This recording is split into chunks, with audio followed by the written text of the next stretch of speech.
देखिए, जो UGC regulation 2026 जो आए थे, 13 जनवरी 2026 को भारत सरकार के गजट में प्रकाशित किया गया था। यह एक बहुत ही दुर्भाग्यपूर्ण और विभाजनकारी एक रेगुलेशन था, जिसके क्रम में जो जाति आधारित भेदभाव था उसमें ओबीसी वर्ग को भी एक प्रताड़ित वर्ग में शामिल करते हुए और सामान्य वर्ग को एक स्वघोषित अपराधी के रूप में एक तरीके से चिन्हित करके स्वघोषित अपराधी घोषित कर दिया गया था। ये एक तरीके से जब देखा जाए, जो अलग अलग तरीके से जो हम लोग देखा, ये जो केंद्र सरकार की बहुत ही सुनियोजित चाल थी, साजिश थी, जो 2027 में इस जो चुनाव को इम्पैक्ट करने की, ये एक तरीके से ये वेस्ट इंडिया कंपनी के रूप में काम कर रहे हैं। पहले जो आज़ादी से पहले ईस्ट इंडिया कंपनी थी, अब ये वेस्ट इंडिया कंपनी के रूप में जो हमारे देश के जो प्रधानमंत्री हैं नरेंद्र मोदी जी, इसके सीईओ के रूप में, वेस्ट इंडिया कंपनी के सीईओ के रूप में काम कर रहे हैं। और जो हमारे देश के गृह मंत्री अमित शाह जी, ये इस कंपनी के एमडी के रूप में काम कर रहे हैं। और ये पूरे जितने भी राज्य हैं, जितने भी तंत्र हैं, जितना भी सिस्टम है, उसके एमपी एमएलए, उन पर ये 3 इंस्टीट्यूशंस हैं जो ईसीआई जो है, ईडी, सीबीआई और इनकम टैक्स के माध्यम से दबाव बनाते हैं, जिससे कि जो हमारे जनप्रतिनिधि, मैंने अभी पिछले 3 दिन में कई जनप्रतिनिधियों से वार्ता करी, तो उनका कहना है ये कि हम अगर जितना भी फ्रंट में आने की कोशिश करते हैं, ये हमारे लिए एक तरीके से चाबी नकेल कस रखी है, किसी न किसी तरीके से शिकायत करना या परेशान करना वो हमारे ऊपर चालू होगा।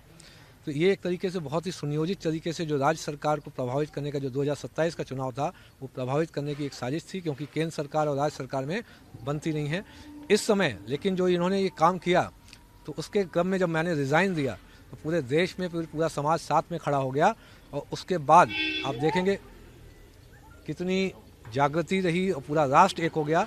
करीब हमारे 1400 से 1800 जो हमारे एक 1400 के आसपास जो संगठन थे यूनाइट हुए, और जो छोटे छोटे वर्ग के किसान यूनियन जो संगठन थे, सवर्ण समाज के, ब्रह्म समाज के संगठन और ओबीसी वर्ग के भी बाद में संगठन जुड़ गए, क्योंकि उन्हें ओबीसी वर्ग को समझ में आने लगा कि ये आपस में हमको लड़ाने की चाल है, देश को एक तरीके से अघोषित जो है सिविल वॉर में भेजने की चाल है। देखिए, मेरा जो शंकराचार्य जी के वो स्टेटमेंट मुझे जानकारी ने क्या दिया, जो मुझे दिखा, वो मुझे दिखा कि जो उनके शिष्यों की जो चोटी जो खींच कर ज़मीन में घसीट के उनको लिटा के पीटा गया।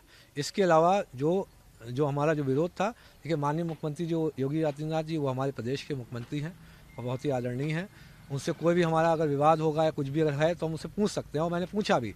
इसी क्रम में देखिए माननीय मुख्यमंत्री जी ने इस चीज़ का संज्ञान भी लिया है कि जल्दी से जल्दी इस समस्या का निस्तारण होगा। और कल पता भी चला है कि 2 सीनियर लोगों की जो टीम है, सीनियर अधिकारियों की टीम है, वो जो हमारे आदरणीय हैं जो शंकराचार्य जी हैं, उनसे मिलने भी गई थी। और जल्दी मुझे लगता है माननीय मुख्यमंत्री जी के जो आशीर्वाद से वो जल्दी सही होगा। यूजीसी को लेकर एक बात आपने कही कि कुछ अधिकारियों पर दबाव है सरकार का, केंद्र सरकार का, ईडी और सीबीआई, आपने भी रिजाइन किया है, क्या आपके ऊपर भी किसी प्रकार का दबाव? नहीं, ये दबाव जनप्रतिनिधियों पे है, हमारे ऊपर। देखिए, हम लोग तो एग्जीक्यूटिव सिस्टम में हैं, हम लोग कार्यपालिका में है, जो विधायिका पे बहुत दबाव बना रखा है, इसीलिए वो जनता के विषय के मुद्दे नहीं उठा पाते। कल देखा होगा आपने, जो जल शक्ति मंत्री स्वतंत्र देव सिंह जी और जो वहाँ के ब्रजभूषण सिंह राजपूत, उनके बीच में लड़ाई क्यों हो रही है?